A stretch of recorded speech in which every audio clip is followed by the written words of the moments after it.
வணக்கம். கரும்பு என்பது இந்த மண்ணின் சொந்த பயிரல்ல, வெளிநாட்டிலிருந்து வந்த பயிர்.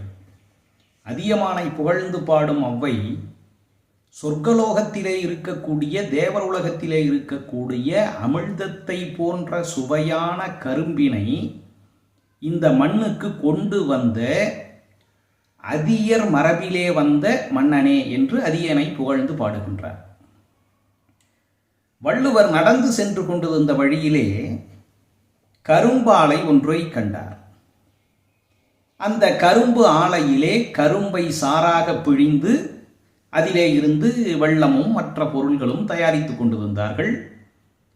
இவர் ஒரு கரும்பை கடித்து கொண்டு அந்த காட்சியை கண்டு கொண்டிருக்கிறார். அவருக்கு ஒரு நீதி தோன்றுகிறது.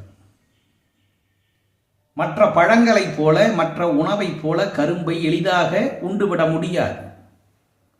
அதிலே இருந்து சாறு எடுக்க வேண்டுமென்றால் இரும்பு சக்கரங்களுக்கு இடையிலே கரும்பை விட்டு கசக்கி பிழிந்த பிறகுதான் சுவையான இனிமையான தேன் போன்ற சாறு கிடைக்கும்.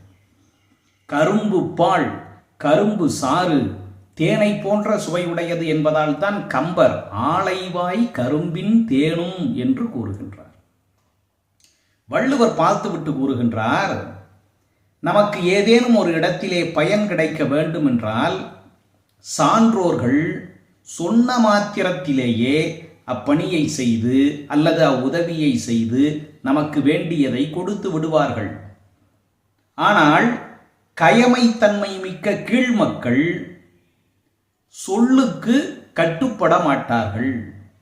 அவர்களிடமிருந்து நாம் பயன்பெற வேண்டும் என்று சொன்னால் கரும்பை எப்படி 2 இரும்பு பற்சக்கரங்களுக்கு இடையில் விட்டு நசுக்கிய பிறகு அது சாற்றினை தருகிறதோ அதைப்போல தண்டித்தும் கண்டித்தும் ஒருத்தும் கடுமை காட்டினால் மட்டும்தான் கீழ்மக்களிடமிருந்து நாம் வேண்டிய பயனை பெற முடியும். அதனால் இந்த உலகத்திலே எல்லோரிடத்தும் ஒரே மாதிரியான நடவடிக்கையில் ஈடுபட்டு விளைவுகளை பெற முடியாது. சொன்னாலே கேட்டுக்கொள்பவர்களுக்கு சொல்லுங்கள்.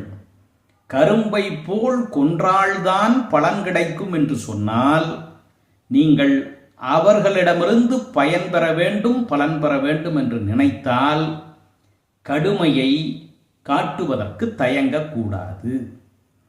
கயமை என்ற அதிகாரத்தில் கூறுகின்றார், சொல்ல பயன்படுவர் சான்றோர், கரும்பு போல் கொள்ள பயன்படும் கீழ். நன்றி, வணக்கம்.